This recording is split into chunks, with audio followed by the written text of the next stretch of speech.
Terlibat dalam perdebatan bisa menjadi pengalaman yang sangat menegangkan. Anda bisa menjadi begitu fokus pada kemenangan, sehingga Anda lupa untuk benar-benar mendengarkan pendapat orang lain.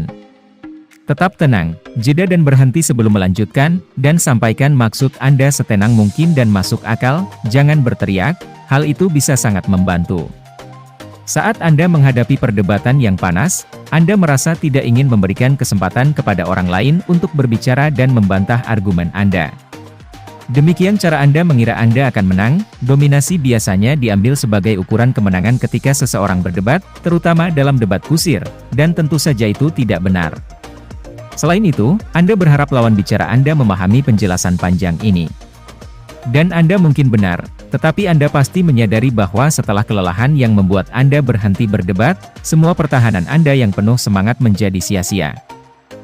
Karena di sisi lain, lawan bicara Anda memikirkan hal yang sama dan melakukan apa yang Anda lakukan. Ia juga mencari pembenaran tanpa mau mendengar atau mengerti. Seolah tak mau memberi banyak kesempatan untuk angkat bicara dan membantah argumentasinya, karena baginya juga supremasi adalah sebuah kemenangan. Pada akhirnya kalian berdua masih saling mempertahankan argumen. Dan yang Anda dapatkan hanyalah kelelahan dan kejengkelan. Memutus perdebatan membutuhkan lebih banyak energi dan waktu daripada memenangkannya atau menemukan jalan keluar. Tapi apakah mungkin untuk menang tanpa lelah? Jadi inilah 9 taktik yang bisa membuat lawan debat berhenti melawan Anda. Selamat datang di MetaSelf. Upgrade dirimu menjadi lebih baik lagi dan mulailah perjalananmu bersama kami. 1. Tetap tenang, jangan panik. Ketika Anda mulai kehilangan ketenangan, sedikit panik, maka emosi Anda sedikit meningkat, yang sama dengan peningkatan kemungkinan Anda akan menambah atau mengurangi. Karena perasaan dan emosi sama sekali tidak pasti. Di saat-saat seperti ini, sangat mudah untuk menghancurkan argumen Anda. Hal ini berkaitan erat dengan cara pertama di atas. Anda biasanya panik ketika tidak memiliki data dan argumen yang kuat.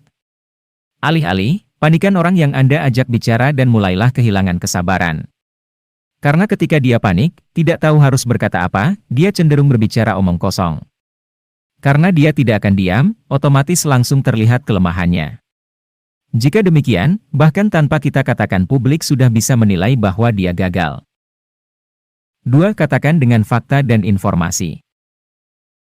Jika Anda percaya bahwa air dapat memadamkan api sedangkan lawan Anda percaya bahwa minyak dapat memadamkan api, satu-satunya cara untuk membuktikan siapa yang benar adalah dengan mencobanya sendiri. Ketika fakta berbicara, selesai, percakapan selesai. Karena kebenaran akan segera terungkap. Nah, itu mirip dengan penalaran Anda saat menggunakan fakta dan data. Karena fakta dan informasi tidak dapat diabaikan. Jadi sebelum Anda memulai percakapan, siapkan informasi Anda. Jadi jangan pernah berkata, mungkin. Itu mungkin. Sepertinya. Jika Anda ingin membahas sesuatu untuk menjatuhkan argumen lawan. 3. Ajukan pertanyaan. Pertanyaan dapat membantu perdebatan tetap adil. Jangan biarkan orang lain memengaruhi percakapan. Terkadang orang lain dalam perdebatan dapat memengaruhi Anda dengan membuat pernyataan yang tampaknya sangat benar. Untuk amannya, tanyakan sesuatu padanya. Pertanyaannya adalah, mengapa, bagaimana, dan lain-lain. Sebuah pertanyaan seringkali lebih sulit untuk disangkal daripada klaim. 4. Gunakan logika.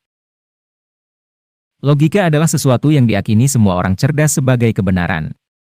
Anda tidak bisa tidak mengatakan iya kepada lawan Anda dalam sebuah argumen, Anda harus memenuhi alasan mereka. Jangan biarkan perasaannya memengaruhi Anda. Menunjukkan bagaimana sesuatu terjadi karena sebab dan bagaimana sesuatu menghasilkan akibat.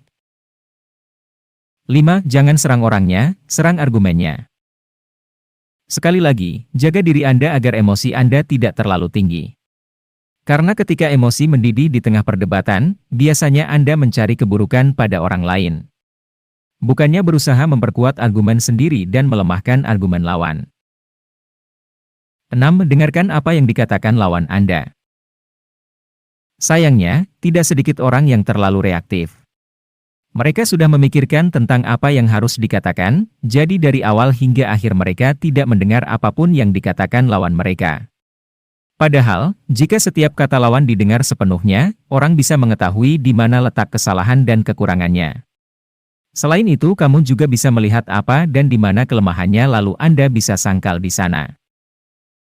7. Jangan teralihkan. Fokuslah pada poin-poin yang ingin Anda tekankan dan fokuslah pada poin-poin yang tidak pantas disebutkan. Jangan biarkan lawan menggoda Anda untuk menaikkan sesuatu yang lain dan menjatuhkan sesuatu yang lain, bagaimanapun ini adalah kesempatan Anda. Jika dia mencoba mengarahkan Anda ke poin lain, itu berarti dia tidak memiliki argumen yang kuat untuk poin sebelumnya. 8. Persiapkan hal-hal teknis secara matang. Biasanya Anda ingin menanyakan hal-hal teknis lawan Anda untuk membuktikan bahwa argumen yang dia buat benar-benar berhasil sehingga akan diterima. Jadi bersiaplah ketika ditanya pertanyaan teknis. Kalaupun tidak mungkin Anda mendeskripsikan semuanya, setidaknya miliki konsepnya terlebih dahulu. Di sisi lain, Anda juga bisa menjatuhkan lawan dengan meminta lawan memberikan detail argumennya. Seolah-olah dia bertanya, "Bagaimana caranya? Apa tanda-tandanya? Apa definisi anu? Bagaimana prosedurnya? Fakta lainnya?" Dan lain-lain. 9. Mengklasifikasikan argumen yang kuat dan lemah. Anda pasti sudah menyiapkan beberapa argumen sebelum debat dimulai, bukan? Jadi coba kategorikan argumen mana yang kuat dan mana yang tidak begitu kuat. Informasi mana yang lebih dapat dipercaya, informasi mana yang masih dipertanyakan. Kemudian, agar nanti ketika Anda berada di tengah-tengah perdebatan, Anda bisa memunculkan argumentasi yang valid. Itulah 9 cara yang biasa digunakan oleh orang-orang yang akhirnya bisa memenangkan pembicaraan. Apakah Anda memiliki cara lain yang lebih efisien? Terima kasih telah menyempatkan waktu untuk menyaksikan video kami. Jika Anda terhibur, maka jangan ragu untuk berbagi video ini dengan orang-orang yang Anda kenal, beri like, dan pastikan Anda subscribe ke channel kami agar tetap update dengan video-video terbaru kami. Selamat terus membuka pengetahuan Anda di dunia ini.